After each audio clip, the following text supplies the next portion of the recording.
Good evening and welcome to Houston. We are live from Texas Southern University for tonight's Democratic debate. The top 10 candidates are here. It's going to start right now, and on the stage you see them. They have all met the criteria set by the Democratic National Committee. At least 10 others have not met the threshold.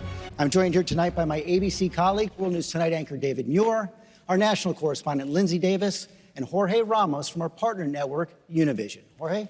George, thank you very much. We appreciate the opportunity to welcome Latinos across the country and to ask about Latinx issues during these challenging times. En este país también se habla español. Este debate se realiza en un momento muy difícil para los latinos en Texas y en todo Estados Unidos, pero es importante que ellos sepan, que sepamos que este también es nuestro país. Let me just give you a little translation here. I'm telling Latinos that despite the fact that we are facing difficult times, this is our country too. Congressman Beto O'Rourke. It's an honor to be on this debate stage. It is wonderful to be back in Texas, in Houston, back here at TSU. On August 3rd, in El Paso, Texas, two things became crystal clear for me and I think produced a turning point for this country. The first is just how dangerous Donald Trump is, the cost and the consequence of his presidency. A racism and violence that had long been a part of America was welcomed out into the open and directed to my hometown of El Paso, Texas, where 22 people were killed, dozens more grievously injured by a man carrying a weapon he should never have been able to buy in the first place, inspired to kill by our president. The second is how insufficient our politics is to meet the threat that we have right now. The bitterness, the pettiness, the smallness of the moment, the incentives to attack one another and try to make differences without distinctions, mountains out of molehills. We have to be bigger. We have to see clearly.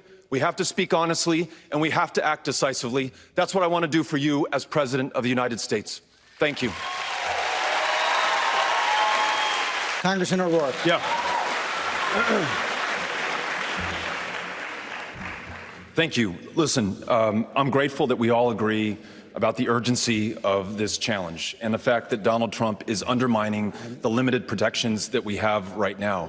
But I also think we're being offered a false choice between those who propose an all-or-nothing gambit, forcing tens of millions off of insurance that they like, that works for them, to force them onto Medicare, and others who want to, as the Vice President does, incrementally improve what we have, which will still leave many, maybe millions, uninsured and uncared for in a state like Texas, where the largest provider of mental health care services is the county jail system.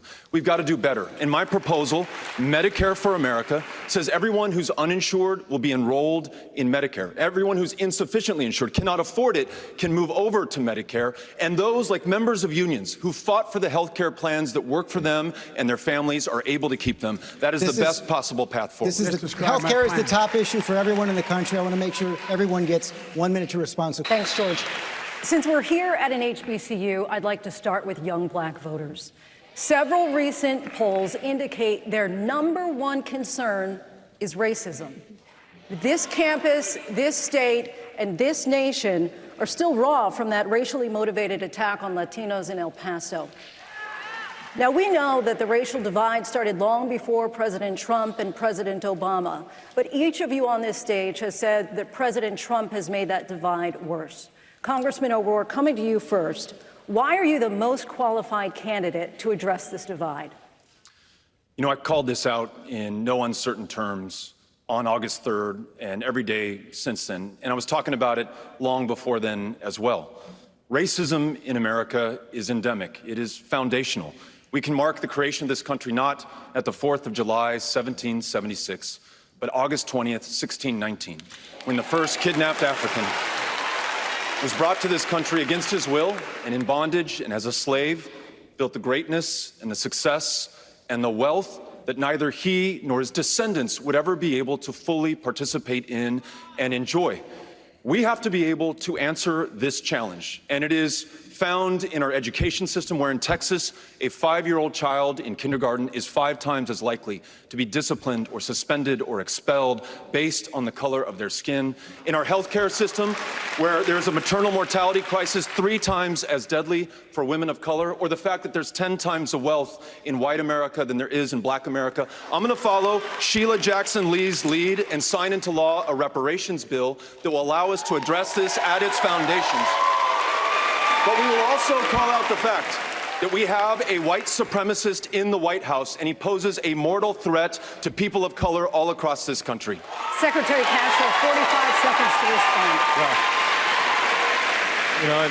I want to commend Beto for how well he has spoken to the passion and the frustration and the sadness after what happened in his hometown of El Paso. He's done a great job with that. But I do want to come to Congressman O'Rourke because I know this is personal to you. El Paso is your hometown. Some on this stage have suggested a voluntary buyback for guns in this country. You've gone further. You said, quote, Americans who own AR-15s and AK-47s will have to sell them to the government, all of them. You know the critics call this confiscation. Are you proposing taking away their guns, and how would this work? I am, if it's a weapon that was designed to kill people on a battlefield. If the high-impact, high-velocity round, when it hits your body, shreds everything inside of your body because it was designed to do that so that you would bleed to death on a battlefield and not be able to get up and kill one of our soldiers. When we see that being used against children, and in Odessa, I met the mother of a 15-year-old girl who was shot by an AR-15, and that mother watched her bleed to death over the course of an hour because so many other people were shot by that AR-15 in Odessa and Midland. There weren't enough ambulances to get to them in time. Hell yes, we're going to take your AR-15, your AK-47. We're not going to allow it to be used against our fellow Americans anymore. Congressman, thank you. And I want to say this. I'm listening to the people of this country. The day after I proposed doing that, I went to a gun show in Conway, Arkansas, to meet with those who are selling AR-15s and AK-47s and those who are buying those weapons. And you might be surprised, there was some common ground there. Folks who said, I would willingly give that up, cut it to pieces. I don't need this weapon to hunt, to defend myself. It is a weapon of war. So let's do the right thing, but let's bring everyone in America into the conversation, Republicans, Democrats, gun owners, and non-gun owners alike. Can I make a point? Congressman, thank you. Congresista Beto O'Rourke, una pregunta para usted. In an interview 8 months ago, you were asked what to do with the so-called overstayers, people who come with a visa and then stay. And you said, I don't know. Do you have an answer now?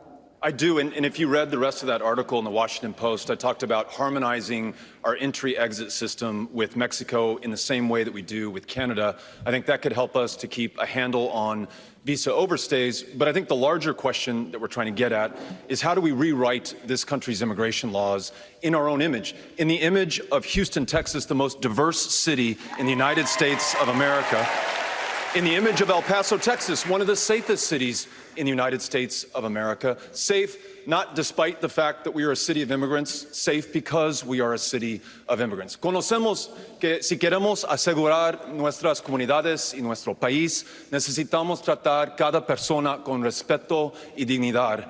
I will lead an effort to make sure that we rewrite our immigration laws in that way. Never cage another child. Make sure that there is accountability and justice for the 7 lives lost under our care and our custody, but also face the fact that Democrats and Republicans alike voted to build a wall that has produced thousands of deaths of people trying to cross to join family or to work a job, that we have been part of deporting people, hundreds of thousands, just in the Obama administration alone, who posed no threat to this country, breaking up their families. Democrats have to get off the back foot. We have to lead on this issue because we know it is right. Legalize America. Begin with those more than 1 million dreamers. Make them U.S. citizens right now in their true home country. Gracias. And extend that to their parents, their sisters, and their brothers, and ensure that we have a legal, safe, orderly system to come to this country and add to our greatness here. Congressman O'Rourke, Hurricane Harvey hit this town 2 years ago, and not only is the Amazon burning,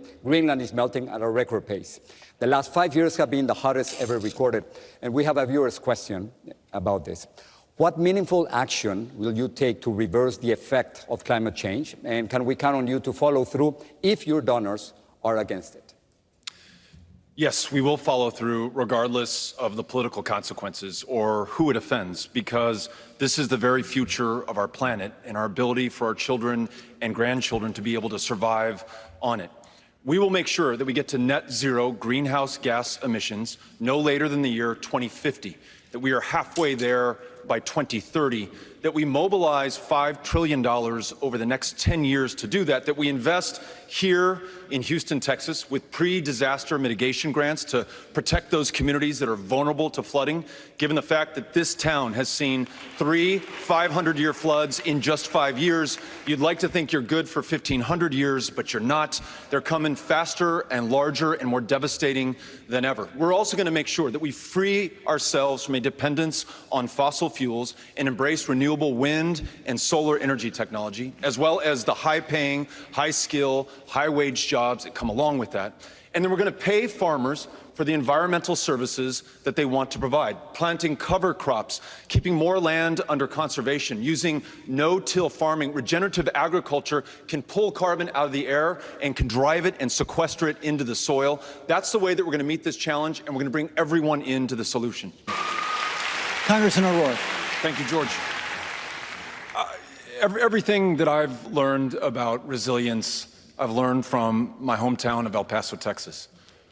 In the face of this act of terror that was directed at our community in large part by the President of the United States, that killed 22 people and injured many more, we were not defeated by that, nor were we defined by that.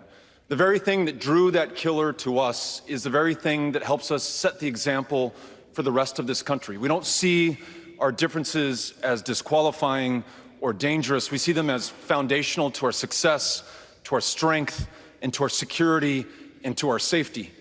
Yesterday, I was visiting with one of those victims. He's the head coach of the Fusion. This is a girls' soccer team of 10 and 11-year-old girls. His name is Luis. He was shot in the legs multiple times. He was shot in the side multiple times. He's still healing from his wounds in the hospital, but from his hospital bed, he's still trying to coach the Fusion girls' soccer team.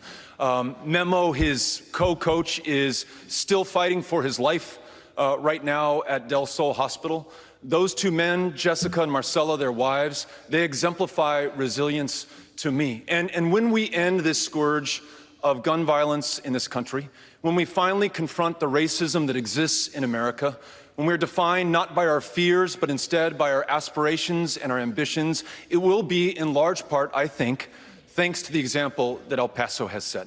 Congressman, thank you. Thank you to all of our candidates. It was a great debate. I think we learned a lot tonight. Thanks to you. Thanks to Texas Southern University for hosting us tonight. It was a great crowd as well tonight. Thanks to you. Thanks to everyone at home. The debate is over.